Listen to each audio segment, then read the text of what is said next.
Real estate best asset class नहीं है। Real estate का रिटर्न मार्केट के इन्वेस्टमेंट प्रोडक्ट में बेस्ट नहीं है। जब भी इस तरह के वीडियो मैंने बनाया है, कई लोगों के ऑब्जेक्शन एक बात को लेकर रहे हैं। वो पूछते हैं कि जब मैं रियल एस्टेट के लो रिटर्न की बात करता हूं, कंपैरेटिव लेवल पर दूसरे एसेट क्लास से कम रिटर्न की बात करता हूं, तो मैं तो अपार्टमेंट्स की बात करता हूं। इंडिया में एवरेज अपार्टमेंट का जो आरओआई है 4-5-6% के आसपास है, और शायद इसीलिए मैं हमेशा यह कहता हूं कि रियल एस्टेट का रिटर्न कम है।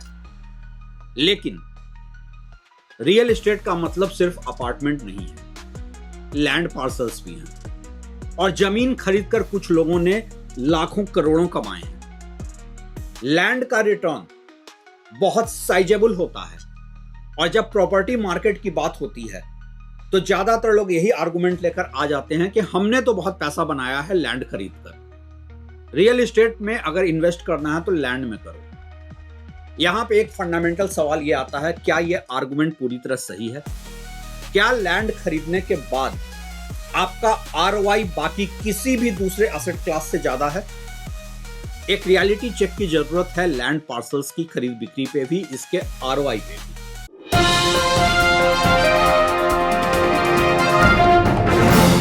नमस्कार, आप देख रहे हैं ट्रैक टू रियलिटी और मेरा नाम है रवि सिन्हा। रियल एस्टेट के प्रोपोनेंट, वैसे रियल एस्टेट के जितने भी इन्फ्लुएंस पेडलिंग होती है वो अपार्टमेंट की खरीद बिक्री को लेकर होती है, क्योंकि बिल्डर का एक पूरा इकोसिस्टम, बिल्डर का एक पूरा नेटवर्क, उसका पूरा मीडिया मैनेजमेंट इसी लाइन पर काम करता है। आपको एक ब्रेन वॉश किया जाता है कि आप तो बस एक अपार्टमेंट खरीद लो। अपार्टमेंट का मतलब इन्वेस्टमेंट भी, आपकी जरूरत भी, आपका लाइफस्टाइल भी, यही सब आर्गुमेंट दिए जाते हैं ना। लेकिन जब इसके आरओआई पे मैं सवाल उठाता हूं, जब मैं पूछता हूं कि इसका आरओआई तो बहुत ही कम है, किसी भी दूसरे एसेट क्लास से कम है।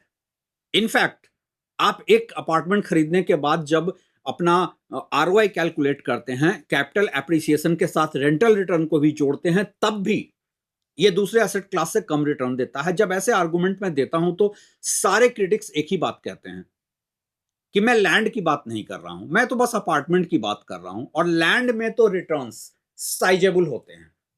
जितने लोगों ने रियल एस्टेट में पैसा बनाया है, generation after generation landed property में बनाया है, क्या वाकई लैंड का एक इतना रिटर्न होता है? चलिए एक हाइपोथेटिकल, एक लैंड पार्सल जो मैं पर्सनली जानता हूं उसको लेकर शुरू करता हूं। 25 लाख रुपए का एक लैंड पार्सल 25 साल पहले, आज उसकी कीमत है 3 करोड़। जब मैं बात करता हूं लोगों से, और ये एक केस स्टडी मेरे पास आया था कि देखिए आप कहते हैं रिटर्न नहीं है, हमारा रिटर्न देखिए 25 लाख रुपए हमारे 3 करोड़ हो गए। जब मैं उसका सीएजीआर रिटर्न निकालता हूं तो उसका सीएजीआर रिटर्न 10.5% के आसपास का आता है। एब्सोल्यूट नंबर में देखने पे 25 लाख रुपए 3 करोड़ हो गए, लेकिन सीएजीआर रिटर्न जब देखता हूं रफली 10.5% का आता है। इस दरमियान मैं दूसरे एसेट क्लास को भी कंपैरिजन करता हूं तो मैं देखता हूं कि गोल्ड का 11% से ऊपर का रिटर्न रहा है, म्यूचुअल फंड का 12 से 14% का रिटर्न रहा है, और ये जो 1.5-2% का आर्बिट्राज सुनने में ज्यादा नहीं लगता है, लेकिन जब आप एब्सोल्यूट नंबर में देखते हैं तो बहुत बड़ा फर्क है।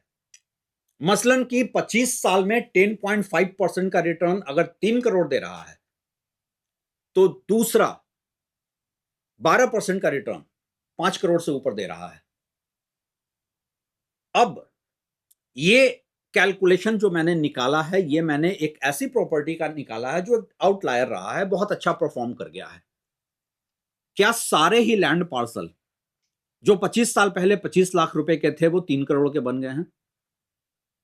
अब यहां पे कुछ लोग कहेंगे कि नहीं, लैंड में भी मल्टी बैगर होता है, आपको सही जगह इन्वेस्ट करना चाहिए था। क्या आप ये आइडेंटिफाई कर सकते हैं आज की तारीख में किसी लैंड पार्सल को लेकर कि अगले 25 साल के बाद उसका फ्यूचर क्या होगा? एक्चुअली कोई भी इन्वेस्टमेंट प्रोडक्ट जो होता है वो over a long period of time appreciate कर जाता है, लेकिन कितना एप्रिसिएट करेगा, क्या दूसरे एसेट क्लास के मुकाबले में ज्यादा करेगा, कम करेगा, ये आप अगले 20-25 साल की फोरकास्टिंग नहीं कर सकते हैं। मैं तो आमतौर पर ये जो लैंडेड इन्वेस्टमेंट की बात होती है, लैंड खरीदने की बात होती है, तो मैं पूछता हूं किसके लिए खरीद रहे हैं। अगर आप खुद के लिए खरीद रहे हैं तो चलिए इसको एक एग्जांपल से समझते हैं। मेरे बहुत सारे जानने वाले हैं जो यमुना एक्सप्रेसवे या नवी मुंबई की तरफ मुझे अपने साथ लेकर गए थे। काफी इंटीरियर एरिया मुझे दिखाया कि यहां पर वो लैंड लेना चाहते हैं। मेरा सवाल था कि आप किसके लिए ले रहे हैं। अगर आप खुद के लिए इन्वेस्ट कर रहे हैं तो आप अपनी लाइफ में यहां आकर रह नहीं पाएंगे और अगले 5 से 10 साल में शायद रीसेल करके एग्जिट लेना भी मुश्किल होगा। अगर आप अपने नेक्स्ट जनरेशन के लिए ले रहे हैं तो इट्स टू अर्ली।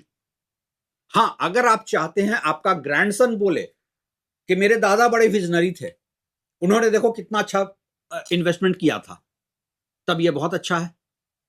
तो लैंडेड प्रॉपर्टी जो है वो बहुत लंबे समय का इन्वेस्टमेंट माना जाता है और इसमें एक और प्रॉब्लम आ जाती है। आपका लैंड खरीदने का मतलब है कि आपका पूरा पैसा, एक अच्छा खासा कॉर्पस एक जगह स्टकअप हो गया। लैंड पार्सल कभी भी गोल्ड, म्यूचुअल फंड या स्टॉक की तरह नहीं है कि जब चाहेंगे आप लिक्विडेट कर देंगे।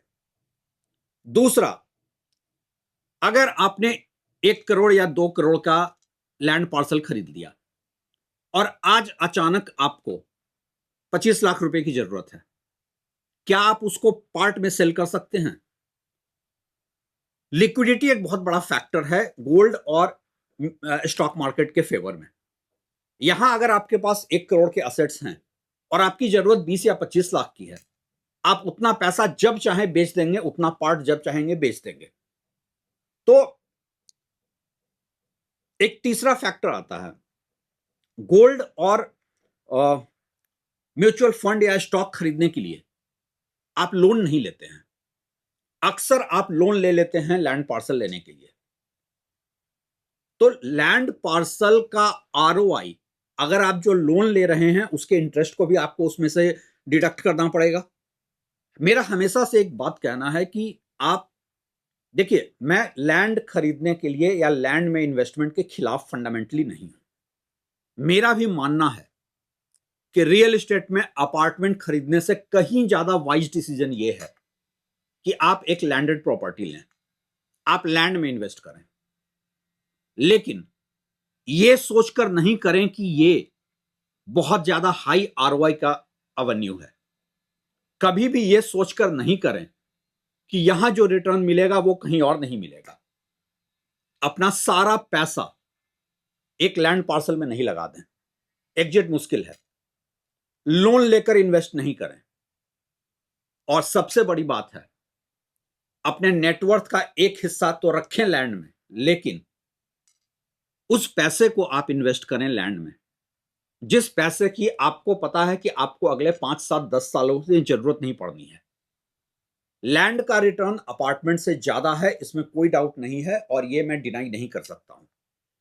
लेकिन इस एजम्पशन पे लैंड में ओवर इन्वेस्टमेंट कर देना, पैसा बोरो करके इन्वेस्ट कर देना और यह सोचना यह तो मल्टी बैगर बन जाएगा।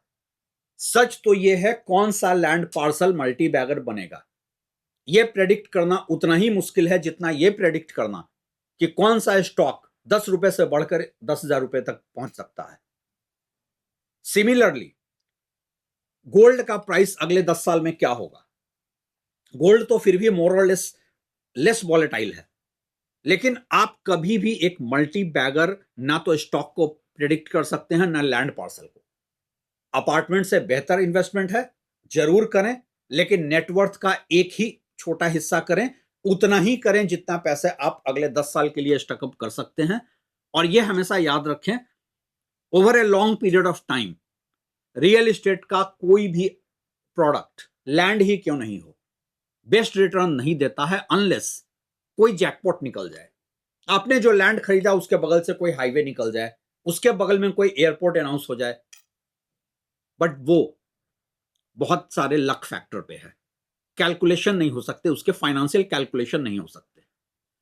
तो आप खरीदें लैंड पार्सल, अपार्टमेंट से बेहतर ऑप्शन है, लेकिन बेस्ट आरओआई का एवेन्यू तो नहीं है। आप लोगों के क्या एक्सपीरियंस रहे हैं लैंड खरीदने को लेकर, आप हमसे अपनी राय शेयर कर सकते हैं। शुक्रिया।